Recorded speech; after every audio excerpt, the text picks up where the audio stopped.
PSL নিলামে বাংলাদেশি ক্রিকেটারদের প্রতি যেন একদমই আগ্রহ নেই পিএসএল ফ্র্যাঞ্চাইজিগুলোর। নিলামে একের পর এক বাংলাদেশি ক্রিকেটারদের নাম আসছে আর আনসোল থেকে যাচ্ছে সাকিব, মিরাজ, লিটনরা। তবে শুধু বাংলাদেশি ক্রিকেটারই নয়, এবারের পিএসএলে দল পাননি বেশ কিছু তারকা ক্রিকেটারও। পাকিস্তান সুপার লিগ পিএসএল এর এবারের নিলামে প্রত্যাশা থাকলেও দল পাননি বাংলাদেশের একাধিক ক্রিকেটার। দল না পাওয়ার তালিকায় আছেন টি-20 দলের অধিনায়ক লিটন কুমার দাস।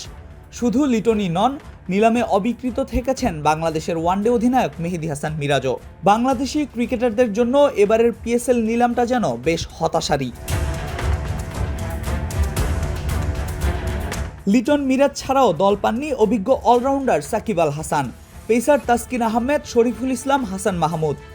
এছাড়াও তাওহিদ হৃদয়, পারভেজ ইমন এবং শামীম হোসেন পাটোয়ারির নামও উঠে আসে অবিকৃত ক্রিকেটারদের তালিকায়। তবে এই হতাশার মধ্যেও ব্যতিক্রম ছিলেন একজন, বাংলাদেশের তরুণ লেগ স্পিনার রিশাদ হোসেন। নিলামে ব্যাপক আগ্রহের কেন্দ্রে ছিলেন এই লেগি। 1,10,00,000 পাকিস্তানি রুপি বেস প্রাইজ নিয়ে নিলামে উঠলেও ফ্র্যাঞ্চাইজিগুলোর তীব্র প্রতিযোগিতার পর 3 কোটি পাকিস্তানি রুপিতে রিশাদকে দলে ভিড়িয়েছে রাওয়ালপিন্ডি ফ্র্যাঞ্চাইজি। আর মুস্তাফিজ তো নিলামের আগেই নাম লিখিয়েছেন লাহোর কালান্দার্সে।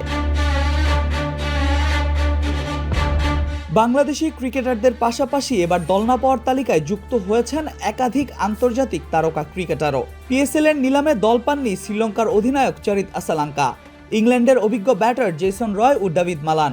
এছাড়াও নিউজিল্যান্ডের টম ল্যাথাম, অস্ট্রেলিয়ার জশ ফিলিপ, আয়ারল্যান্ডের পল স্টার্লিং ও জশ লিটলের মতো পরিচিত মুখও অবিকৃত থেকে গেছেন। ওয়েস্ট ইন্ডিজের allrounder Odean Smith, pacer Sheldon Cottrell, জিম্বাবুয়ের গতি তারকা ব্লেজিং মুজারাবানি ও রিচার্ড নাগারওয়ার নামও রয়েছে দল না পাওয়া ক্রিকেটারদের তালিকায়। পাকিস্তানের তরুণ পেসার শাহনওয়াজ দাহানি এবং অভিজ্ঞ অলরাউন্ডার ইফতেখার আহমেদও দল পাননি। অস্ট্রেলিয়ার অভিজ্ঞ ওপেনার ওসমান খাজাও এবার পিএসএল এ কোনো ফ্র্যাঞ্চাইজির আস্থা অর্জন করতে পারেননি। ফ্র্যাঞ্চাইজিগুলোর কৌশলগত চাহিদা, বিদেশি কোটা এবং সাম্প্রতিক ফর্মের উপর ভিত্তি করেই মূলত দল গঠন করছে ফ্র্যাঞ্চাইজিগুলো। ফলে বড় নাম থাকলেও অনেক ক্রিকেটার নিলামে অবিকৃত থেকে গেছেন। সব মিলিয়ে এবারের পিএসএল নিলাম প্রমাণ করছে নাম নয়, বরং বর্তমান পরিকল্পনা ও কম্বিনেশনই ফ্র্যাঞ্চাইজিগুলোর কাছে সবচেয়ে গুরুত্বপূর্ণ।